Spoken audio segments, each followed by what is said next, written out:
One of the scariest and most anxiety-inducing books I ever read was a book called The Consultant. The story revolves around this person, a consultant who was hired to come and bring a company back on track after they suffered some heavy losses and the company was on the way down. But what people expected and what they got out of this guy was completely different. This guy came into the company and he set up a culture of fear and intimidation, and that's how he led.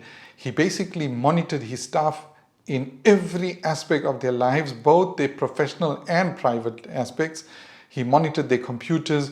He had people stand with every employee and take note of how much they are working and how much of time they are wasting. He even put cameras all over the company, all over the buildings. Now, on one hand, you could say ultimately he did get the results, but on the other hand, nobody wants to work in an environment like that. People were terrified of him. People were literally terrified and they hated their jobs. Look, they got the job done, but what's the point when you hate every aspect of your life, when you are completely stressed at work? Now, although this consultant story is purely fictional and no company is that bad, trust me, there's no company that uses that level of intimidation and stress on the staff. But there is still a lot of stress at work.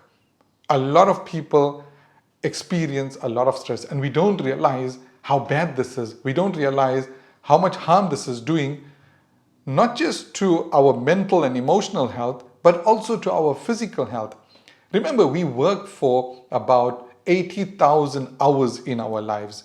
I mean, if you start working at the age of 20 and you retire at around 60, that's 40 years of work.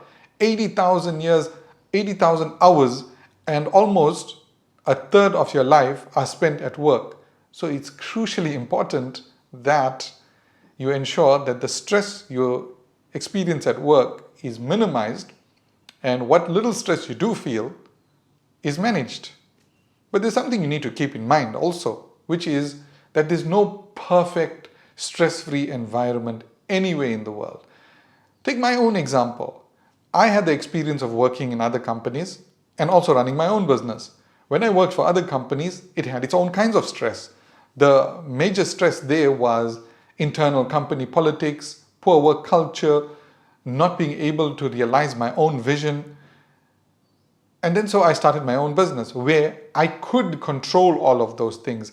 I could control the work culture. I could determine a work culture. I could run my business in accordance to my own vision. But guess what? It has its own stress. Entrepreneurship is stressful. There are different types of stress.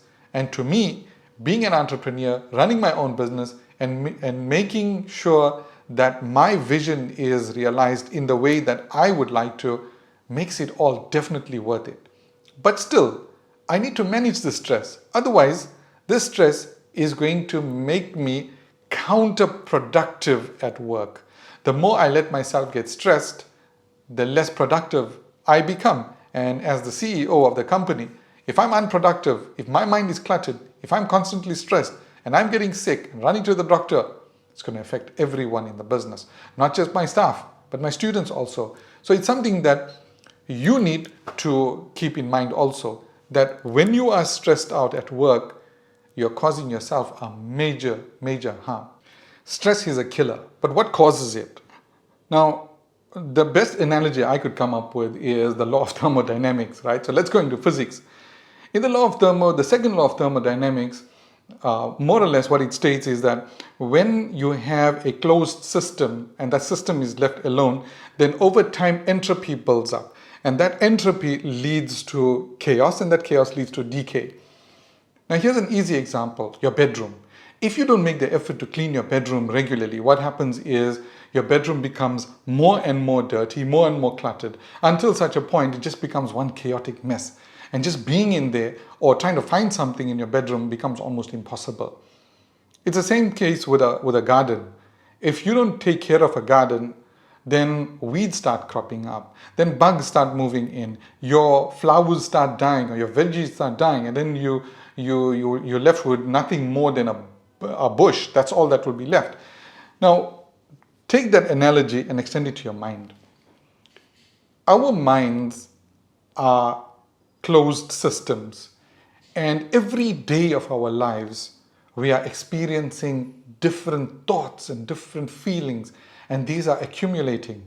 They could be happy thoughts or sad thoughts. They could be things relating to our work life, our relationships, our children, money matters. So these thoughts are always sort of spinning inside our heads like a washing machine. Now, if these thoughts are not regularly ordered, if they're not sorted out, they start inclining towards entropy, and that entropy inclines towards chaos. And chaos in your mind is stress. That's what causes stress.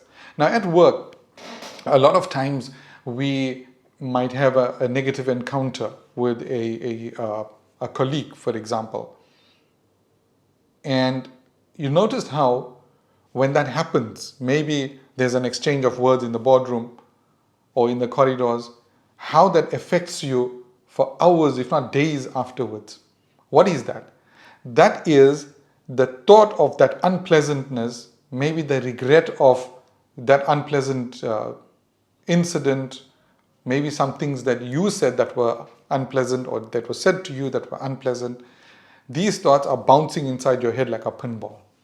And trust me, when those thoughts are left on their own, just bouncing around, all they do is they cause more chaos, and that more chaos leads to stress. Another analogy I can think of for the mind is like a computer. The computer has RAM, right? So RAM stands for random access memory. Now, random access memory is where most of the thinking of the computer goes on. Now, if you have too many programs open inside your computer, for example, too many browser tabs or too many software applications open, so you've got a word processor and you're watching a video, and you've got YouTube open, and you've got a video editing software open, what do you think is going to happen to your computer? It'll start overheating and it'll start slowing down. The performance will drop. Now, our minds are like that also. When there's too much going on inside the mind, what happens? It doesn't perform optimally. It starts becoming overheated, overloaded, and then you notice what happens. You start withdrawing more and more into yourself, and those thoughts just keep playing back and forth, like a crazy record that's just scratched and it's broken. Now, that's not just stress, but that can lead to insanity. It can lead to anxiety, fear, insanity. And often, what do we do when we experience all that? We go to a therapist to try and unravel those thoughts, or take some drugs, or go to our gadgets, maybe go home, relax in front of Netflix, or pull out the phone, social media, spend hours on social media just to escape. So it's digital escape or drug escape. Sometimes it's legal drugs, sometimes illegal drugs. And we find different outlets for that. But all we are doing when that happens, remember, is we're just covering it up. That wall is damp. Putting a fresh coat of paint over it is not going to sort out that damp. You need to sort out the damp first. Then you can paint that wall. Now, it's the same with our minds. We have all of these confused thoughts. We have this chaos, this entropy going on inside our heads. The only way to resolve it is not to try and run away from it through our gadgets. In fact, I've come across some interesting research where they say that social media actually exacerbates your anxiety. It makes you more anxious. And if you're not anxious, it will make you anxious. So limit your time on social media and get to the root of the problem. The root of the problem is all of those thoughts and all of those emotions that are happening inside you that are left unresolved, that are cluttered, that are spinning around like a washing machine, that are causing chaos inside that mind. And when you resolve that, when you fix that, you'll notice that the stress is coming down. You'll notice that as the stress comes down, your mind starts getting more and more clear, like a person cleaning a window from outside, a dirty glass.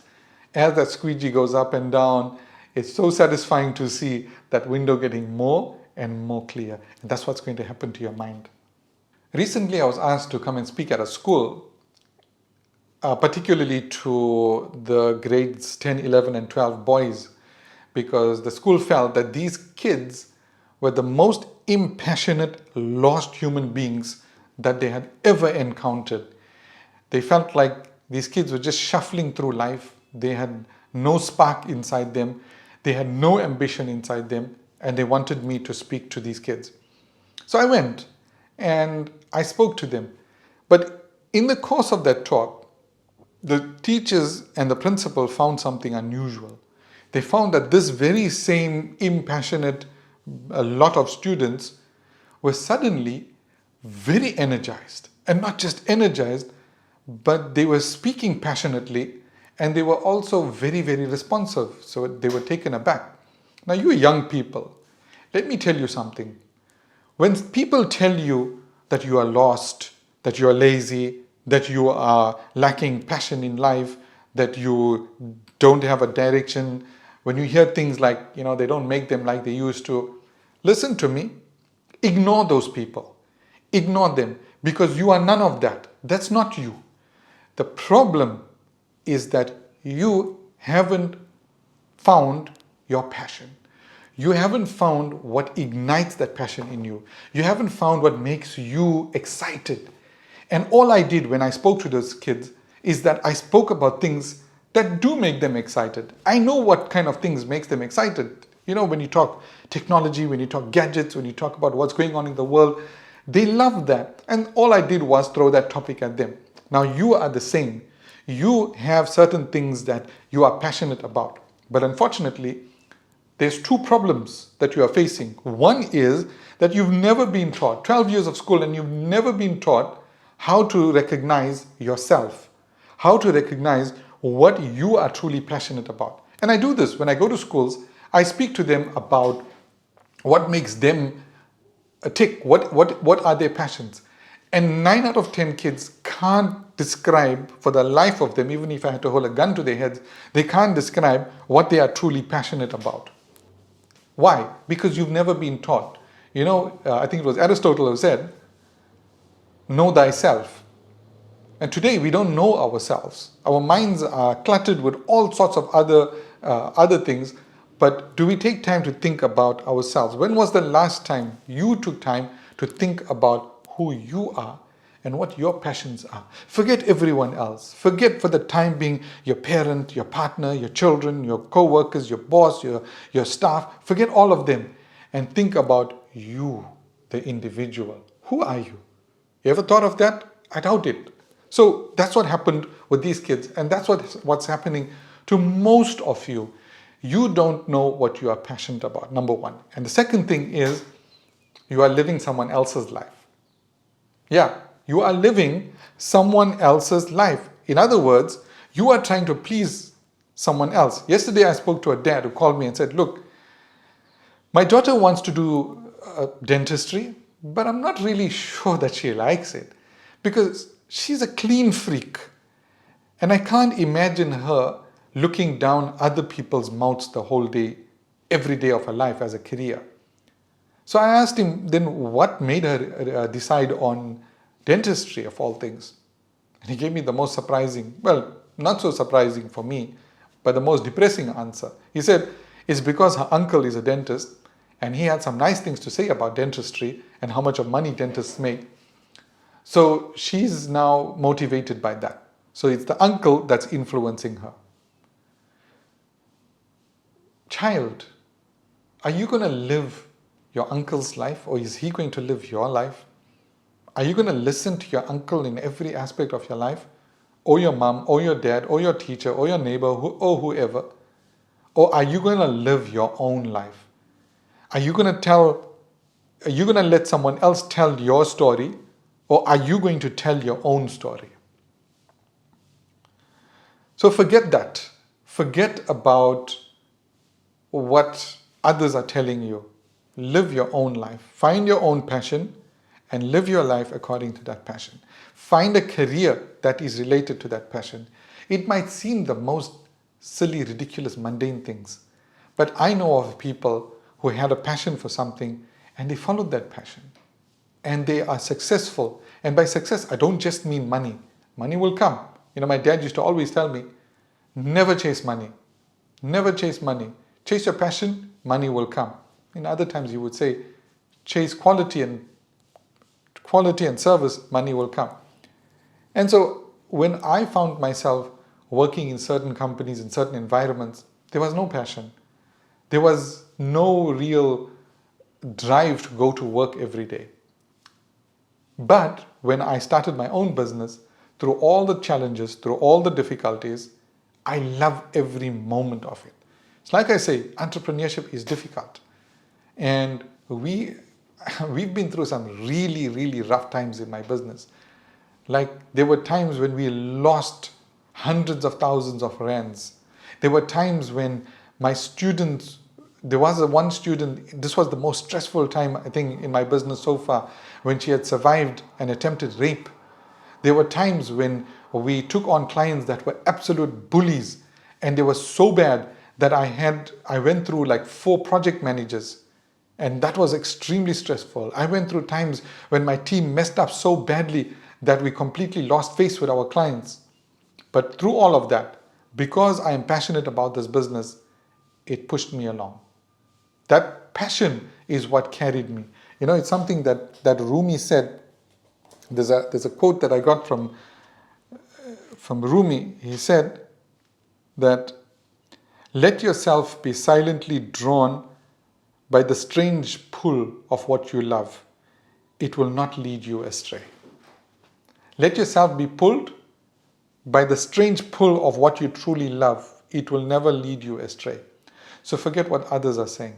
Focus on you, your passion, and what you do. That's the best way to live a life with minimal stress. And what stress you do experience will be easily handled, and it won't become so bad that it affects you mentally, physically.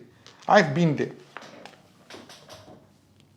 Trust me, I've been in situations where I was getting so sick and going to the doctor so frequently that my doctor really became concerned about me. He's my doctor as well as my friend.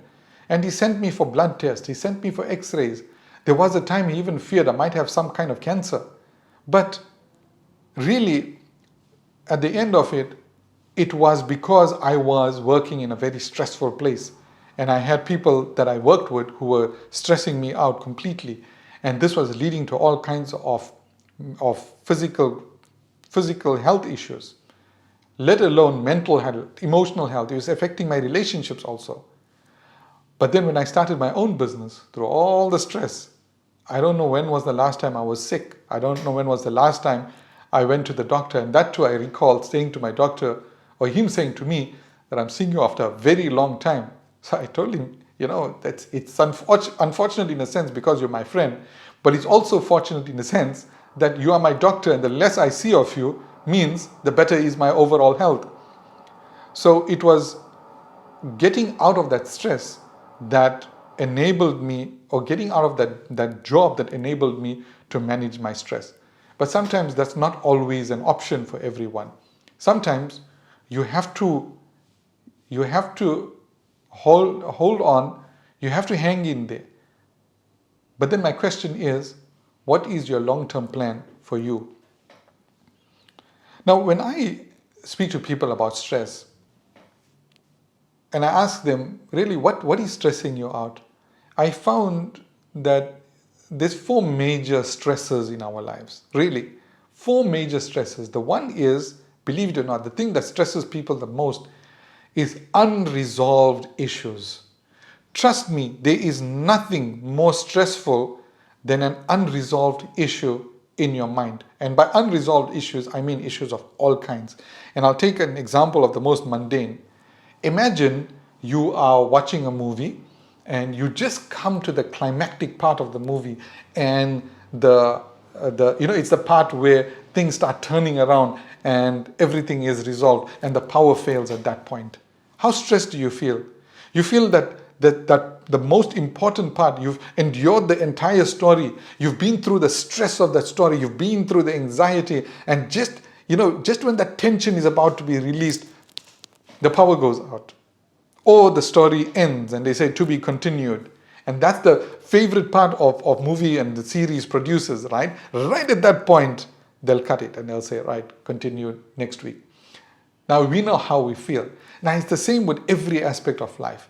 If there are tasks that need to be done that you've been putting off, procrastinating, if there are matters in your relationships, work relationships, home, family, your partner, your children, if there are issues that are unresolved, those are stressing you out. Trust me, just like mold forming in the bread, those are,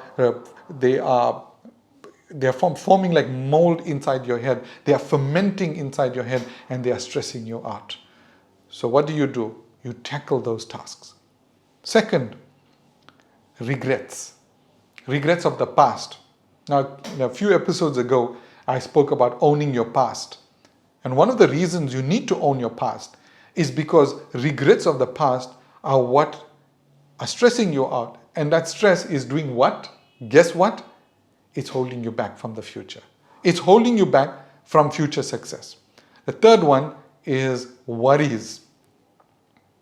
You know what Bobby McFerrin used to say? Don't worry, be happy. Now there's more truth to that than just the song, you know. The truth to that is when you start worrying about things that didn't happen yet, if you start concerning yourself with what if scenarios, if you become Mr. or Miss worst case scenario, then you're just going down a black hole, right? You're just hurting yourself in really, really fundamental ways because there's no end to those worries. It could be worries about anything and everything and then some more. There's no end to it. So what you need to do is to just stop worrying about those things. Just stop worrying about those things. And finally, the major stressor is unfulfilled dreams. Man, the number of people who I meet who just live lives where they have dreams, they have things they wanted to do. They wanted to do something professionally, personally, hobbies, travel, things they wanted to do for their partners, their children. They never fulfilled those dreams. That's sad. I was reading a story that was written by a nurse, a factual story, who worked at a hospice, and she was present when a lot of the patients breathed their last, and she had that last conversation with them, and she asked them what they regretted most in life. And sadly, it was the things that they had never done. Not the things they did. It was the things that they had never done. So if you did some stuff in your life that you regret, maybe you should be glad that you did them. Otherwise, you would have been faced with another regret that you didn't do those things. Okay, so we know that stress is killing you and stress is keeping you from achieving your true potential. But how do you get rid of the stress? So number one, and this is advice I got from a qualified psychologist, she said, get in the habit of writing things down. You see all that noise and clutter inside your head? Whatever is there, dump it onto a piece of paper. And I don't mean type it. And she was very particular about this. She said, write it. Because scientists found that there's a unique neurological link between your brain and your hand. So when you write, it's somehow more effective than typing it or dictating it. Today we've got dictation technology also. So just regularly do a mind dump. Now people call this journaling. I think journaling is something a little more structured and a little more regular. What I'm referring to is if and when the situation arises that you find that your mind is a bit cluttered, just write it down. Just write it. It doesn't have to be regular. If you are journaling, then that's even better. So that's the first thing. The second thing is, once you've dumped everything onto paper, categorize it now. Put it into separate categories because now it's in front of you. It's in black and white. It's under your control. Now you can start pushing these things into separate categories, and not just categories. The third thing you can do is prioritize now. See what is important now and what is important later, and start working on the priorities. And for those things that you don't know how to go about doing them, that's where the fourth point comes in, that you figure out how to do it. How do you figure things out? You go and learn. You go on YouTube. You go on